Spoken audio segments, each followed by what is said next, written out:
All right.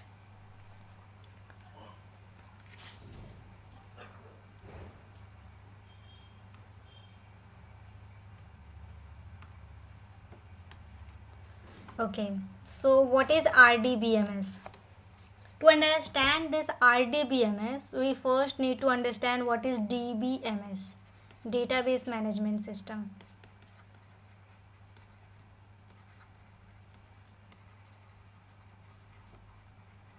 Database Management System. So in our previous class we already have learned that different methods are there to store our data, just like we usually do in a folder system, like, right? We also have some other database management system like MS Access, just like this is the product of Microsoft. uh, I hope you have seen this software MS Access. So DBMS is basically database management system, basically to manage our data in such a manner so that we can easily access it. It is easy to understand it, and it is not going to repeat our data, just like we have seen in our folder system. There are so many data which are going to repeat itself over and over. So these kind of things can be eliminated by using any database management system. Okay, DBMS.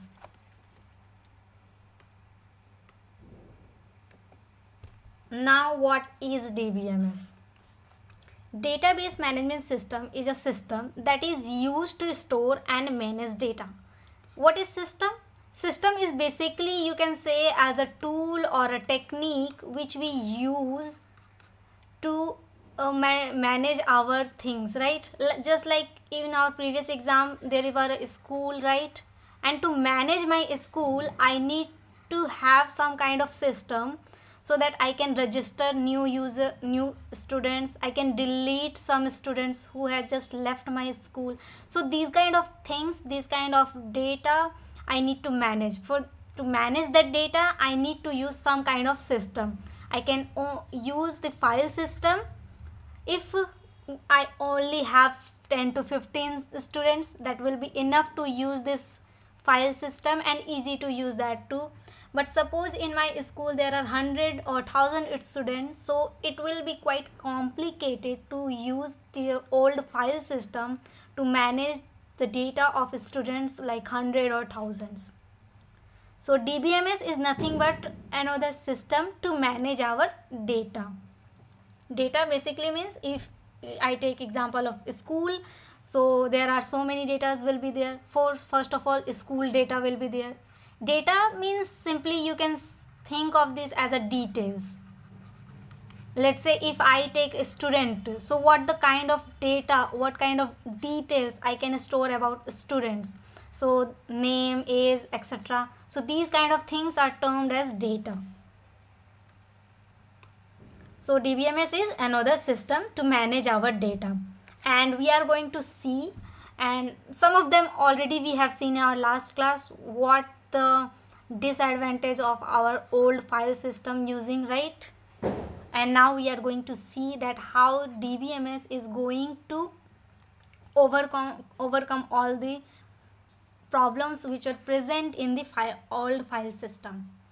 A DBMS is a set of programs that is used to store and manipulate data.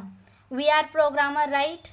And after some year of experience, we all know that we are going to create some kind of software, some kind of applications, right? So DBMS is also a software which has a set of programs written inside this DBMS that is used to store and manipulate data. Let's say in my previous example, I'll show you the interface of MS Access, right?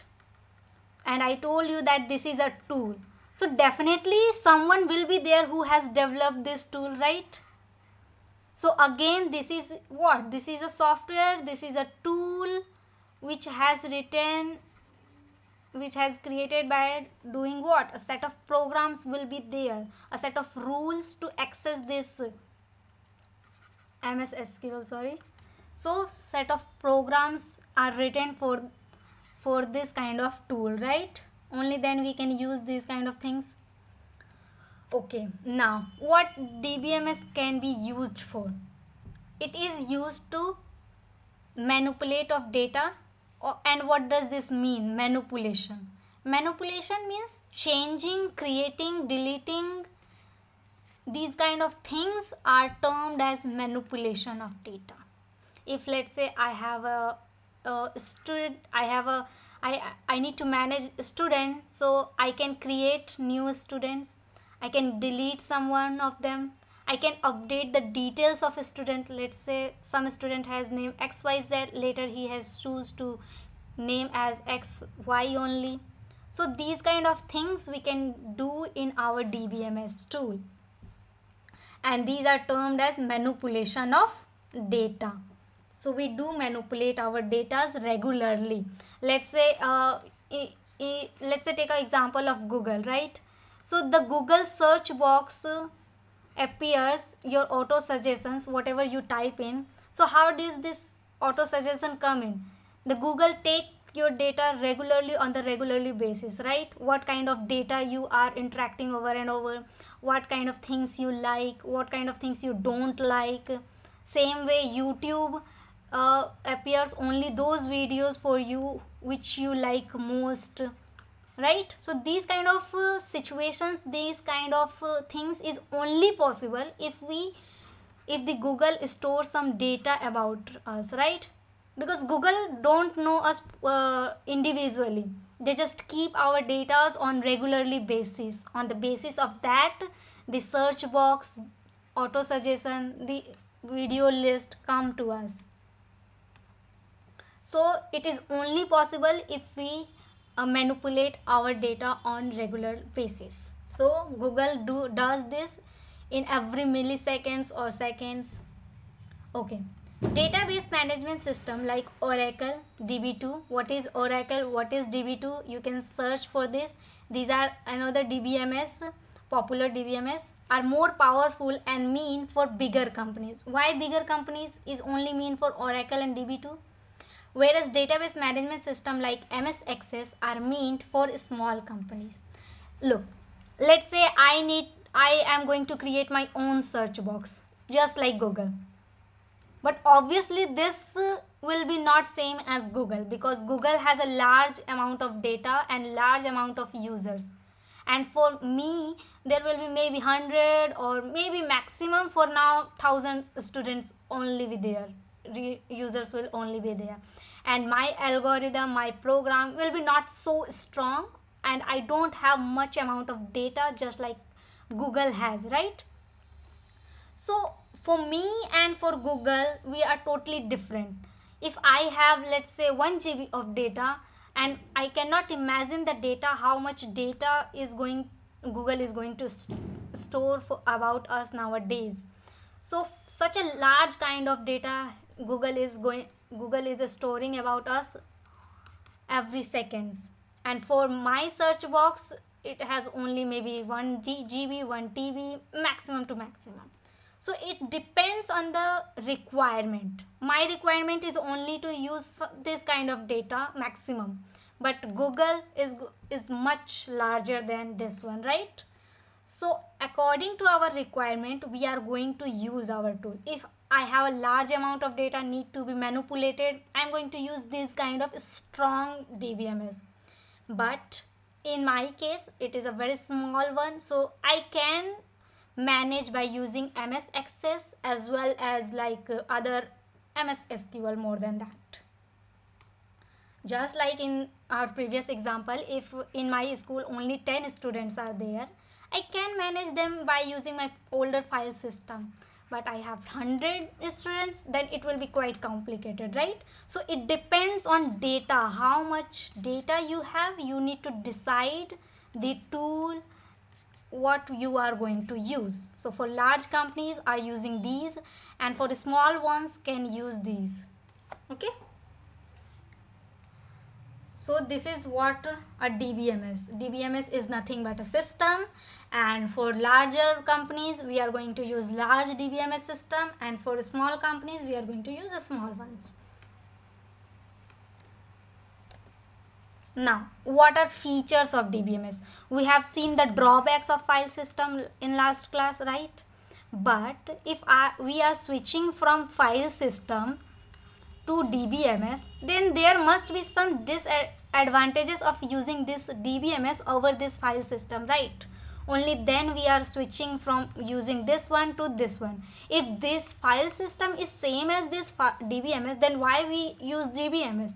Instead of that, we can use this one. We are almost everyone is familiar with this, right? So obviously there are some advantages of using DBMS over the other systems, or like file system is one of them. So what are the features? Support for large amount of data. Okay, so this one is the most important one. In our file system, we cannot store such a large amount of data, right? Whatever the amount I have in my PC or in my laptop, there must be some limit, right? So only that amount of data I can store in my file system.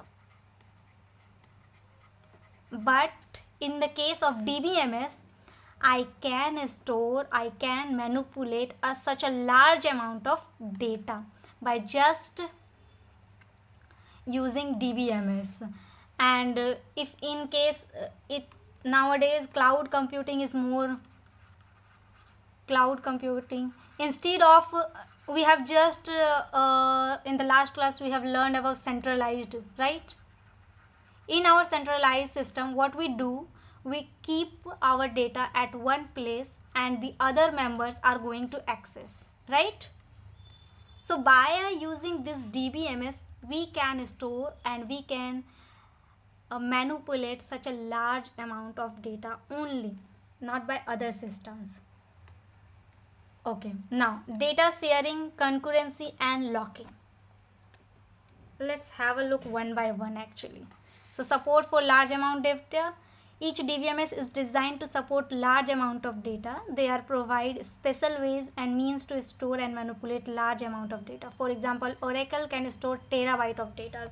I already mentioned that Oracle is used by a big companies because it can manipulate and store such a large amount of data. Now, data sharing, concurrency and locking. What does this mean? Data sharing. Let's say I have created a notepad list of the students. To share this list, I need to copy of this file and I can share with you, right?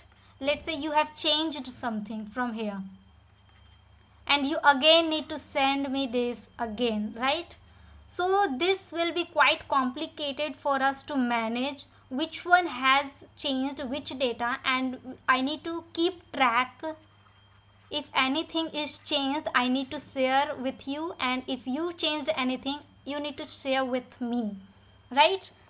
And for, let's say, in Google or in a system like a school management system, every day new users come, every day many students left the school, every day new subject teacher, new subject teaches, right? So we have so much of data and we cannot depend on the sharing method, old sharing method. Just take the example of notepad. I write some changes to the notepad, then share to you, and if other members are there, I need to share them as well. So it is quite complicated and quite not easy for us to share each and everyone, right? So DBMS allows data to be shared by two or more users. So what we does is that DBMS is going to store the data at one place and this data is going to be shared by others. No different data is going to be stored for different people. So if you change anything, you directly change to this list, not the other list. If you change anything, this list is going to change. So everyone is going to use the same data instead of having different copies for each one, right? So this way data sharing is become very easy. We do not need to share the data by each one. we are all are going to use the same data, and we are all going to update, delete, insert, meaning manipulate the same data. Okay, the same data can be accessed by multiple users at the same time, which is called data concurrency. In our file system, let's say I have created a file in my computer. If I am using my computer, only I can access this, right? You cannot access this, right? On my computer. If you want to access this file, I need to share with you first of all, and then you can access this file only on your laptop or machine, right? So this way, we cannot use the same data multiple multiple people, right? But in DBMS, the same data can be used by multiple users, and this is what we call as data concurrency. However, when some data is being manipulated at the same time by multiple users, certain problems arise. What does the problems may arise?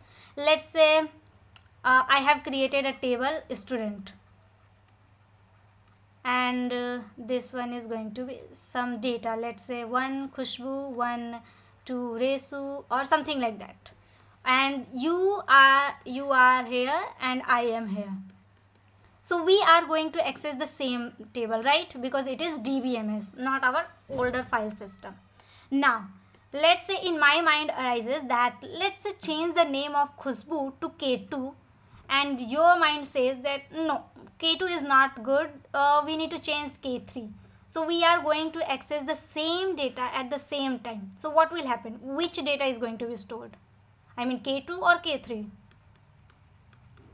And we have changed the same data same time. Let's say this user has changed 10:05 am, and this user also has changed the same data 10:05 am. So which data is going to be stored there, K2 or K3? This no, I already have told you that DBMS has only one single copy of data.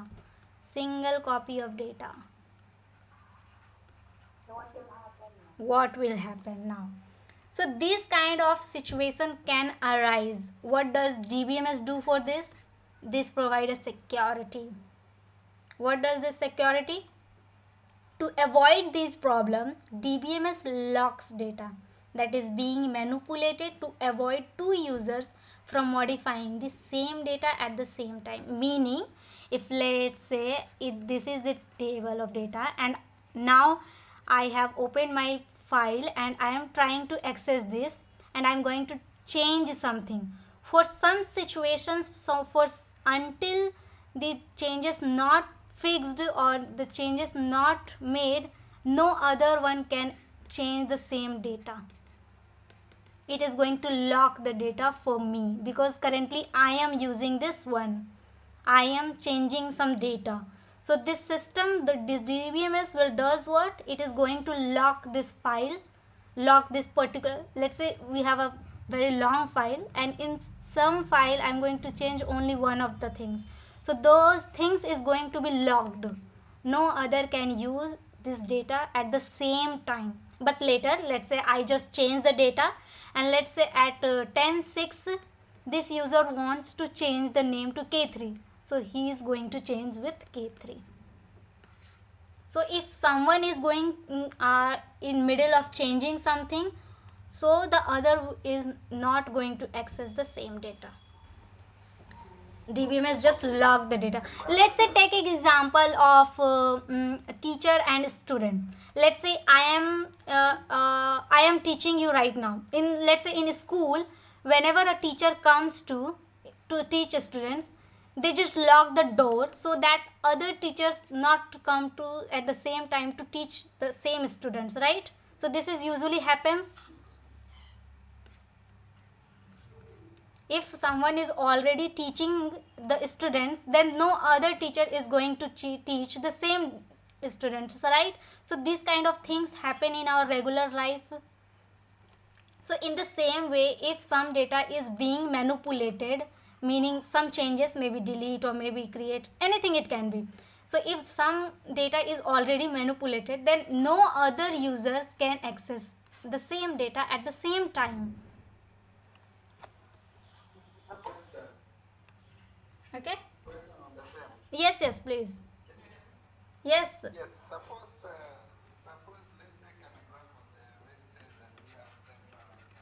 Mm-hmm.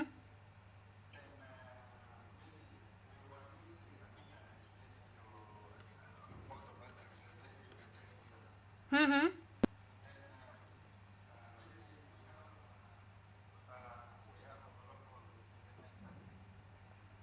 Sorry?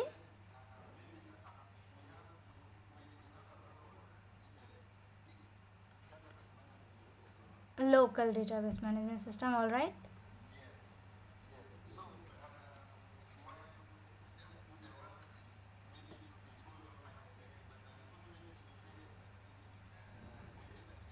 Mm-hmm.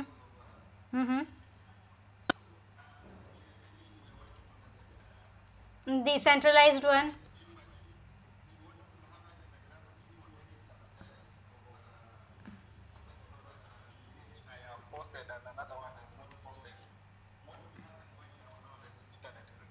Okay, okay, okay. Okay, okay, let me explain. There is a termed transactions is used in SQL. What this transaction means? Let's say we are using PayPal, right? We are using PayPal for transferring our money, and this is a one of the internet based applications. You may say web application. Let's say you are paying some amount $30, and it is in the middle of somewhere you just lost your connection. So is it going to transfer inside my account or not?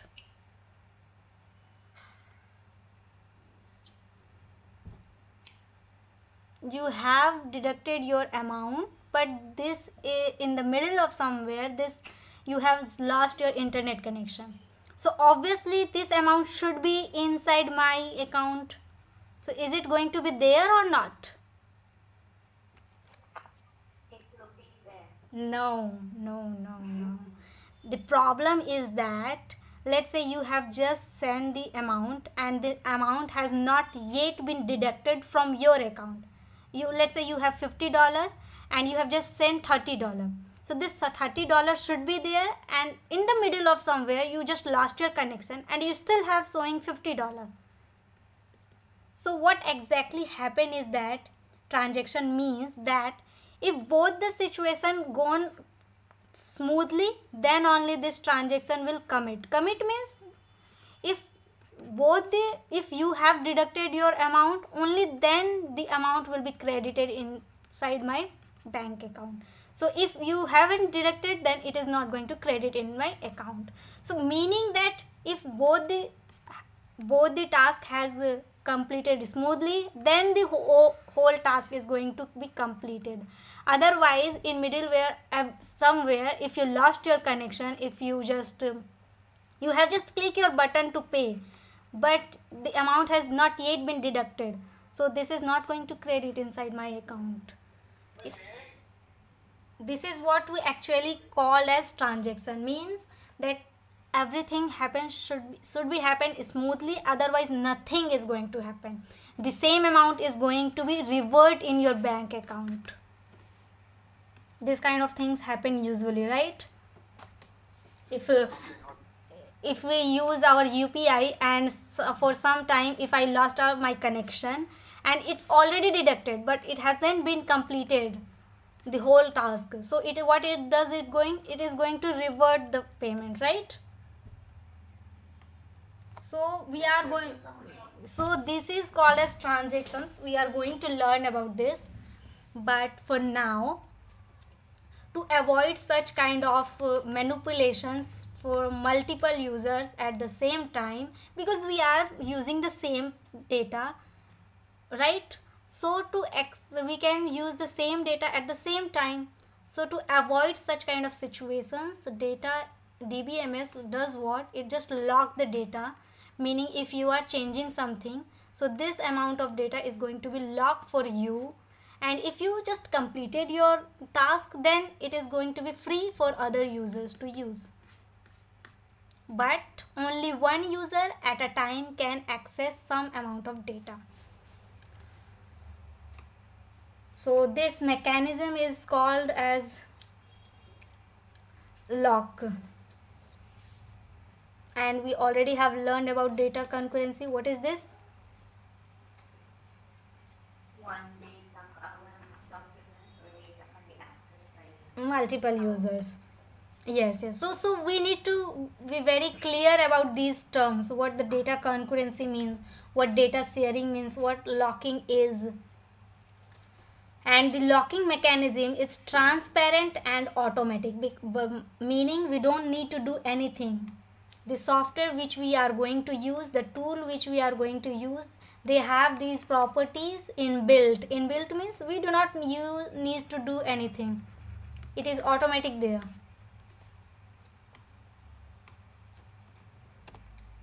Okay, now the next one, data security. It is very important. Let's say if I am going to save my file inside my folder and someone has access to my computer or my laptop, then he can easily change the name, copy the same data into his pen drive, right?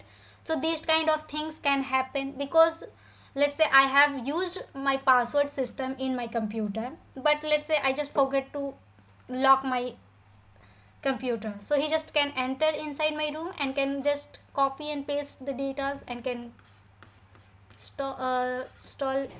change the data, right? So these kind of things can happen. So security is one of the most important thing we should consider. So while DBMS allowing data to be shared, it also ensures that data is only accessed by authorized users. What does this mean, authorized users?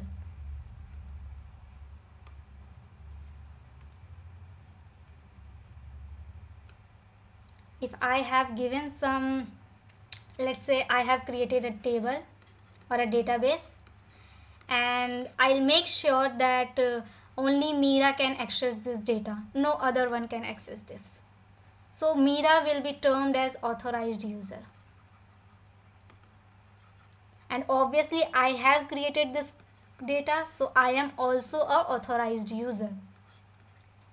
So to authorize this, we need to have some kind of system like password or fingerprints, anything.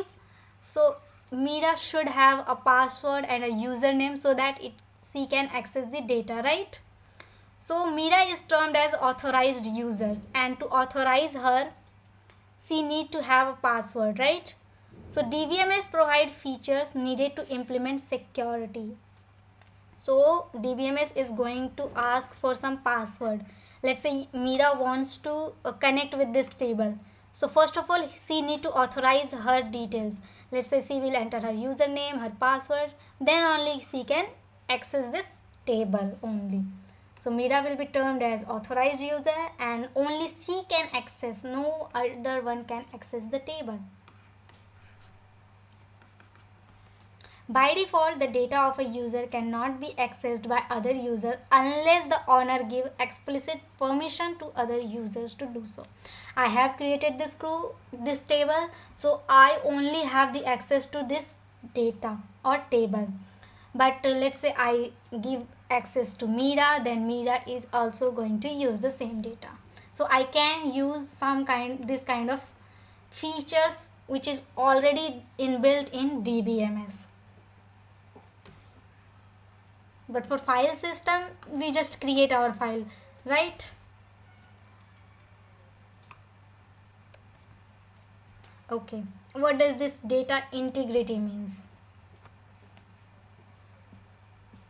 Integrity basically termed as rules. mm, okay, let's say take an example of a school where I have some students, right?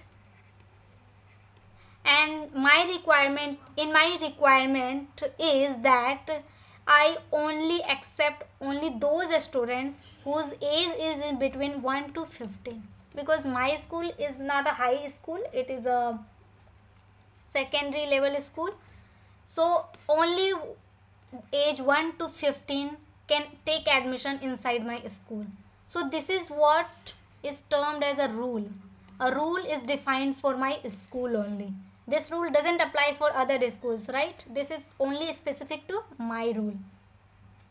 So data integrity means basically that if I define some rules for a table or for a database, then this rule should be always there, right? Just a second.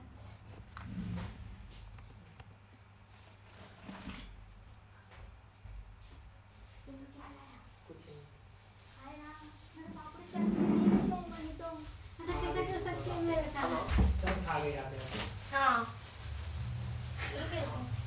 अरे तो ये क्या लिया? मोमोज। जा जा उस room में जा, तो पहले तू। No, James, and you have something. बोलो उधर की Oh, she's back. अरे ये सब हम कहाँ रखे हैं? वहाँ तो पकड़े रहे क्या? वो तो खाने लग गई। इधर ही रख दीजिए। यहाँ पे रख दें। ये क्यों होगा ये? तो तुम खा गई या फिर जब तुम इतना इसी तरह इसको सही जब आप से खा बाकी लीजिए। सब रहेगा तो ठीक है मैं किचन में रहते हैं। इतना खा दीजिए। ए निकलो ना तुम इस रूम से, पहले पकड़ पकड़ करना है। चल भैया को दी तू। नहीं। तो जा अपने खाने में आके खाने में स्टार्ट कर दी कर। जब लड़की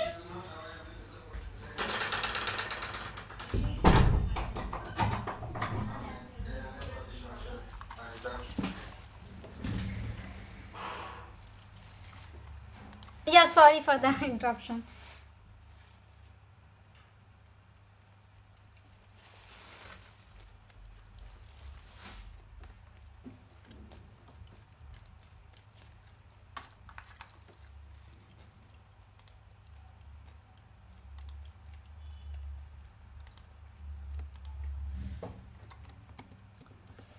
Okay, so we are talking about data integrity, right? So integrity is basically some rules which we specify for particularly for our data or for our table according to our requirement. So different school has different rules, right? Different rule and regulations. So this rule should be defined in our database so that it is going to be access that those rules, right? And it should always be there. Now, fault tolerance and recovery. What is this? Recovery, we can understand this one, right? I'll tell you my example. I think not more than 10 days ago, what actually happened is that I thought I was connected with my local database, meaning my system database, my computer database.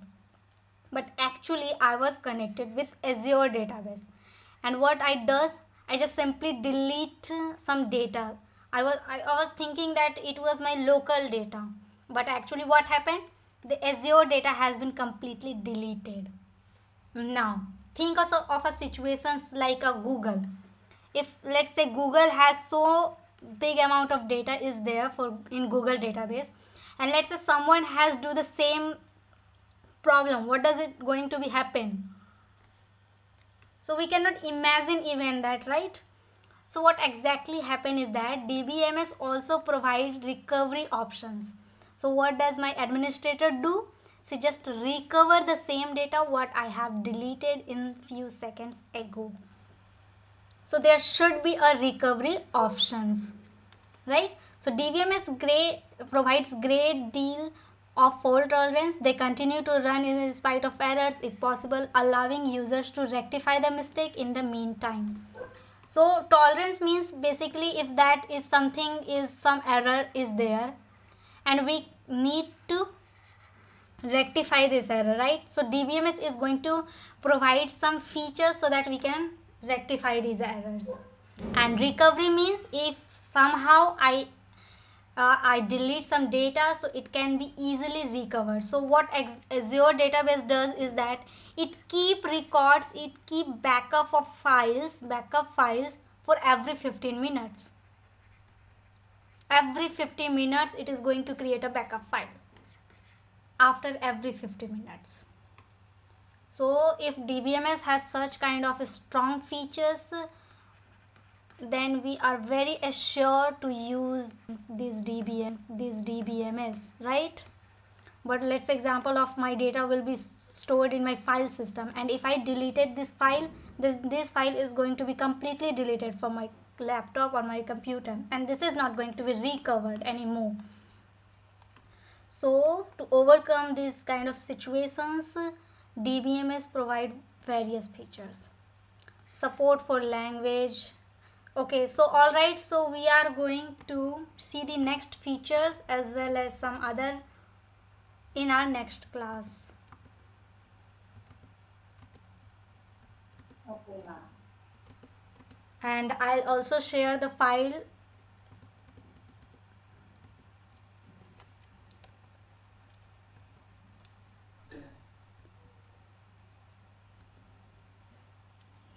What the time it is actually? Let me see first. 9:24. Okay, so we still have some time. Okay. I thought it already was 7. Okay. So just like we are going to learn about SQL. SQL is what? A language, a query language, right? Just like a high level languages, we have so many options like C, C++, Java, right? In the same way, query languages are also there. So PL SQL, TL SQL, much more are there. So DBMS is going to support so many languages. So if you have knowledge any one of them, then you can easily access the DBMS. Now, what is entity and attribute?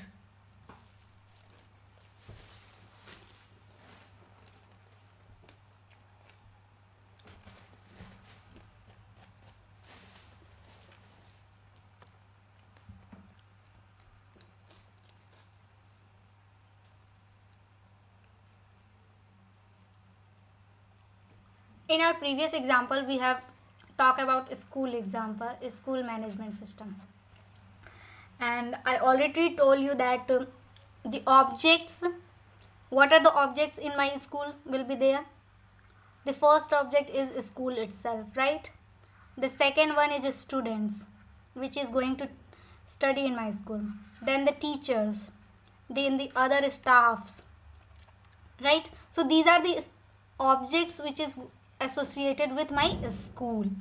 So these objects are nothing but termed as entity. An entity is any object that is stored in the database.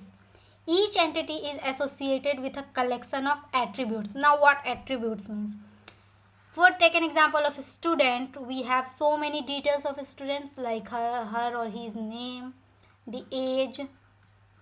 So these are termed as attributes and the object is termed as entity. For example, if you take a data of training institute, student is an entity and we can store information about each student, right?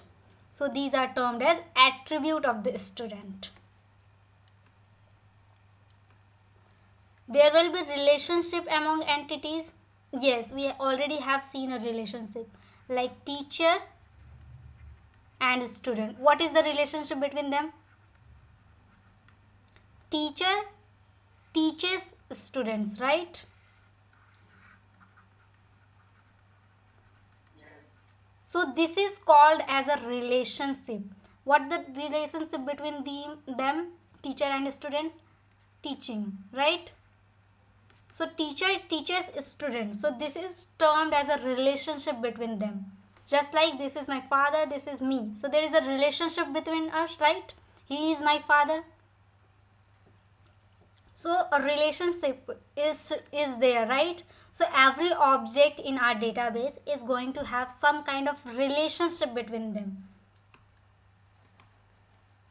This relationship between entities may be one to one to many, or many to many. What does this mean now?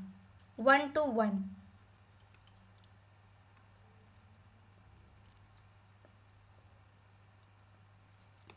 Let's say the same example is school. In my school, let's say in my school I teach as SQL and C++, right?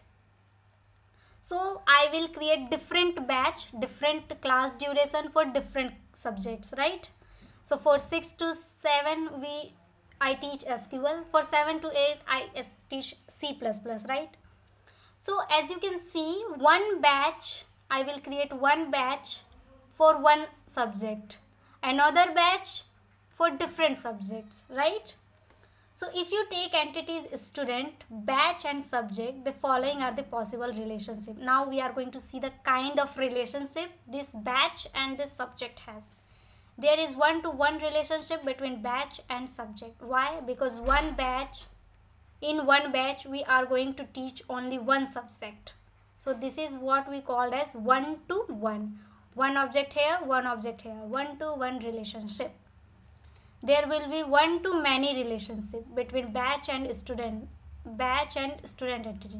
One batch may contain many students.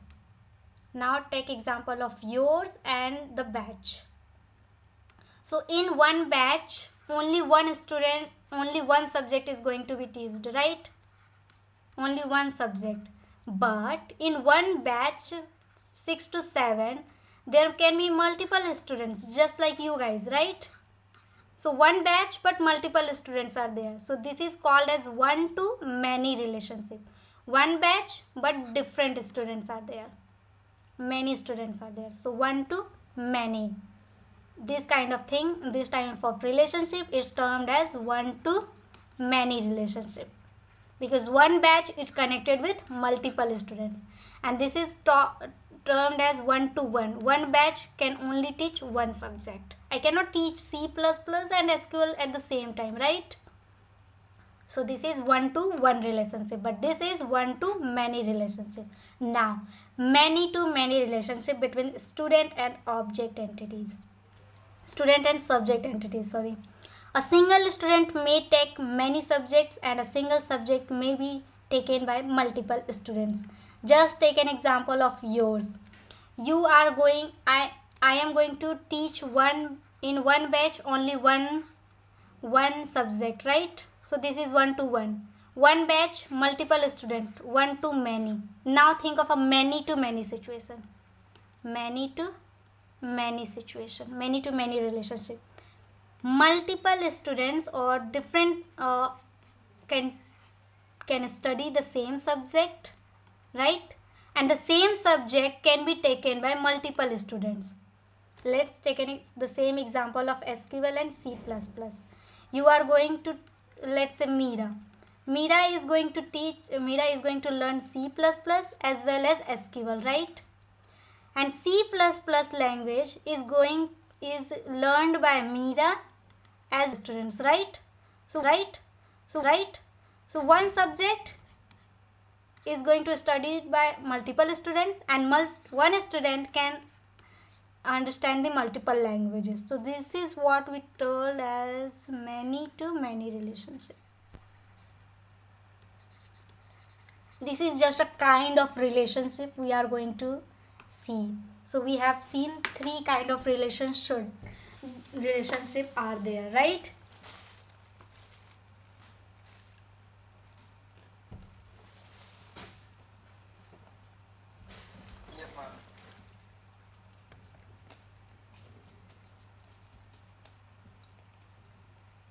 I will cover this data models in next class actually, which is because it is going to take time. Okay, ma'am. Okay, so thank you for today. Thank you, ma'am. See you next class. See you.